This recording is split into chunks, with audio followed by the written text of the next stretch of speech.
Question నుంచి right and AP whose first term is 10 ఇచ్చారు, common difference 3 ఇచ్చారు. మనం ఫైండ్ అవుట్ చేయమందంటే ఏపీ సిరీస్ రాయమన్నారు. సిరీస్ అంటే ఇప్పుడు మనకి ఏ ఇచ్చారు, 10 ఇచ్చారు, ఇప్పుడు డైరెక్ట్గా ఇచ్చేసారు. తర్వాత కామన్ డిఫరెన్స్ 3 ఇచ్చారు. మనకి ఏపీ జనరల్ సిరీస్ ఎలా ఉంటుంది? ఏ ప్లస్ డి, ఏ ప్లస్ 2d, ఏ ప్లస్ 3d, ఇట్లా ఏ ప్లస్ అండ్ డి వరకు మనకి ఒక 4, 5 కనుక్కుందాం.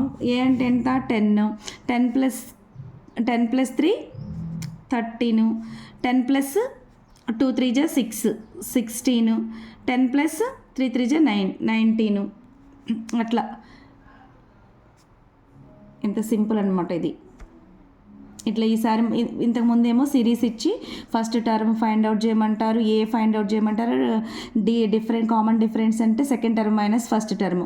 బట్ ఈసారి ఏమి ఇచ్చారు? వాళ్ళే ఫస్ట్ టర్మ్ ఇచ్చారు, కామన్ డిఫరెన్స్ ఇచ్చారు. మనం ఏం చేసి సిరీస్ చేయాలి. అందుకోసం ఇది బాగా గుర్తుపెట్టుకోవాలన్నమాట. ఇది ఏ కామా ఏ ప్లస్ డి కామా ఏ ప్లస్ 2d కామా ఏ ప్లస్ 3d, అలా ఇలా మనకి ఎన్ని ఇస్తే అన్ని ఫైండ్ అవుట్ చేయాలి. ఓకేనా? Thank you so much.